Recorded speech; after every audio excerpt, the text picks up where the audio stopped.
Howdy. Roman, thank you very much for the typically overly generous introduction. Roman knows better. I suspect there are a few old friends in the audience here who know better as well. There's somebody else who knows better. His name is George W. Bush. I suspect his father definitely knows better too, but that's a long story. But in 1999, when Governor Bush was campaigning for president, I was on a trip with him in Massachusetts, and he saw me and he introduced me to the governor of Massachusetts as Tom Defrank, a good man for his ilk. Well, I knew what he meant. He was thinking ilk, not good, that's for sure.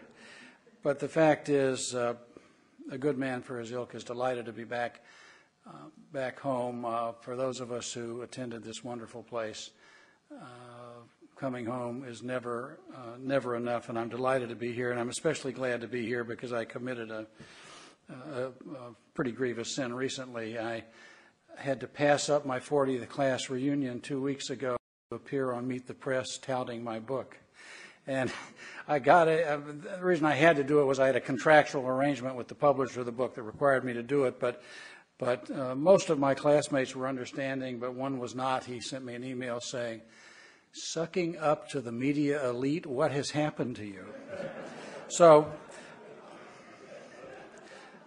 I guess I plead guilty on that one, but as I said, I had a contractual agreement. But so this assuages my guilt a little bit, but it's always wonderful to be home, and I appreciate the invitation from Roman, who, forget about what he said about me, but that business about the true professional is, that could be Roman talking about himself. He's much too modest to talk about himself, but Roman is, as far as I'm concerned, the gold standard of government public affairs officials, and Texas A&M and the Bush Library are really lucky to have him. So thanks, Roman. I'm glad to be here. I want to talk a bit about my book, but I also want to talk a little about someone else who knew that is not an introduction I so richly deserve, and that is Gerald R. Ford, our 38th president.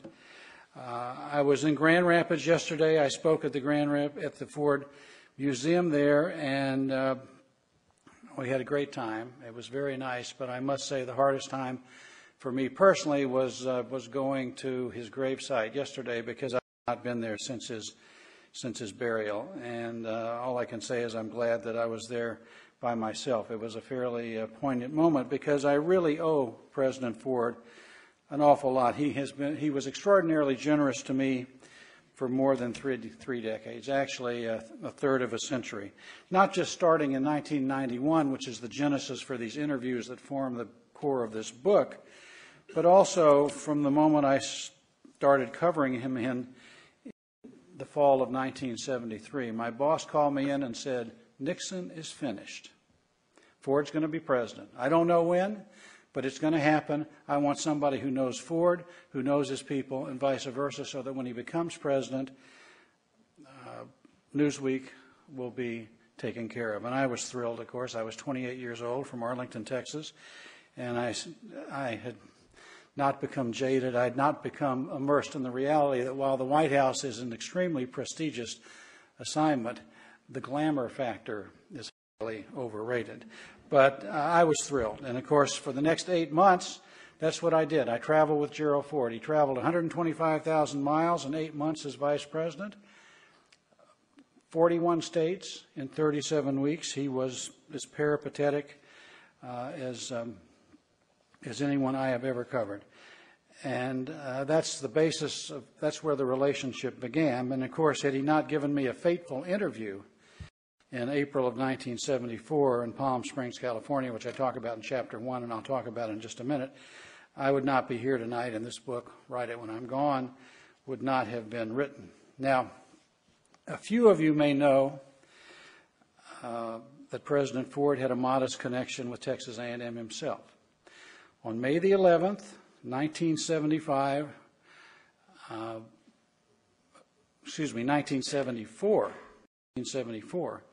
amidst the carnage of the Watergate crisis, Vice President Ford spoke at the A&M commencement and gave a very reassuring talk that basically said our democracy was still strong and resilient, and we were going to be fine no matter whatever happened with Watergate. He never mentioned Watergate. He never mentioned Nixon, but that was the message, and he was right about that. This is a strong and enduring and resilient democracy, and that was his message that day 33 years ago.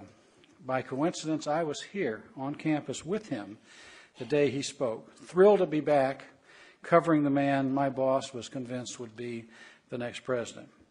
Now, a couple of days before Vice President Ford arrived on campus, a reporter from the battalion called to interview me about Ford. And in the course of that conversation, I said that I didn't know if he was going to be president, but if he were to become president, he would be sufficiently equipped to handle the job. Well, the day before we arrived at Easterwood Airport, the battalion ran a story with a headline that went a little too far. I mean, it's not the first time that a reporter has been tripped up by a headline that doesn't quite match the story. The headline in the Bat that day said, "Defrank predicts Ford presidency," which is not exactly what I said. Big two-column headline on the front of the battalion.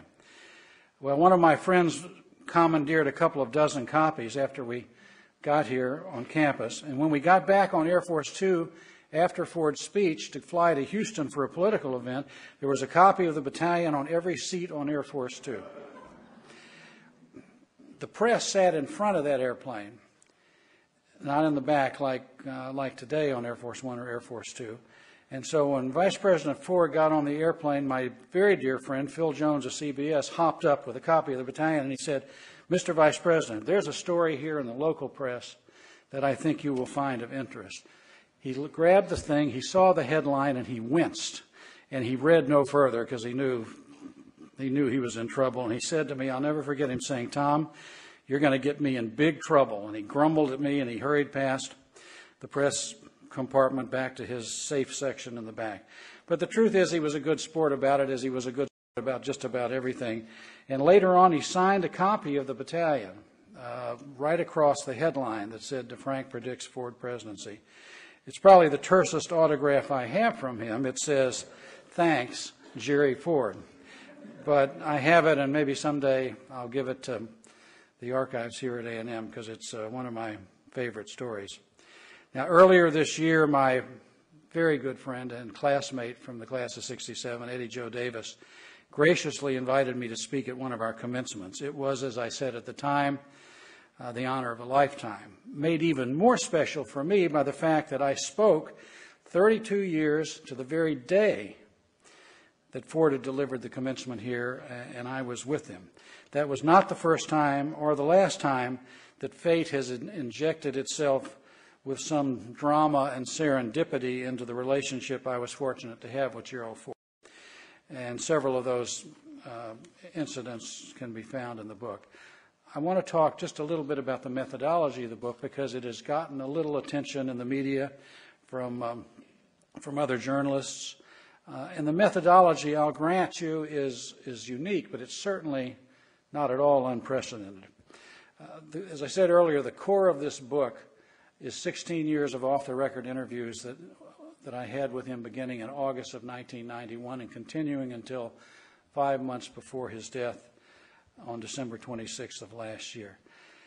There were multiple inspirations for the idea. Basically, though, the idea was I wanted to come see him every year and do an obituary interview with him every year for the rest of his life, however long that was.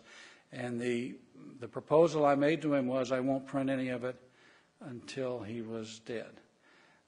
He thought about this for 2 or 3 days. He never said, "Why would you want to do that?" He just thought about it, and then he said yes. Some days I think he just did it because I asked him, because that was the kind of guy he was. Some people say, well, obviously he thought he could manipulate you from the grave and settle score from the graves. He didn't have a vengeful bone in his body. He was not that kind of guy. I think it was just he thought it was an interesting idea, and it would give him a chance to be a little more candid. But I'll come back to that in a little bit. Part of my inspiration for this proposal was the whole institution of the obituary article. Any journalist can tell you that news organizations have hundreds, and in some cases thousands, of obits pre-written on the shelf, ready to go in the unfortunate instance of some prominent person's passing. Because just like all manner of news happens at 2 in the morning, it happens on the weekend, and sometimes it involves the death of individuals. And so, as I said, every news organization has got obituaries ready to go. But some news organizations, notably the New York Times, have taken the obituary to a higher level. The New York Times likes to offer people obituary interviews in their lifetime. And basically the idea is we want to come interview you in life so that we can include what you say to us in the article we'll print on your death. And you'll like it. You won't be able to see it, but you know, you'll like it, and it'll make for a better story. And it's amazing how many individuals approached by the New York Times this way like that idea a lot. It gives you kind of a chance to say something about what they're going to write about you. So I knew that was well known in journalism circles, and so that was in the back of my mind.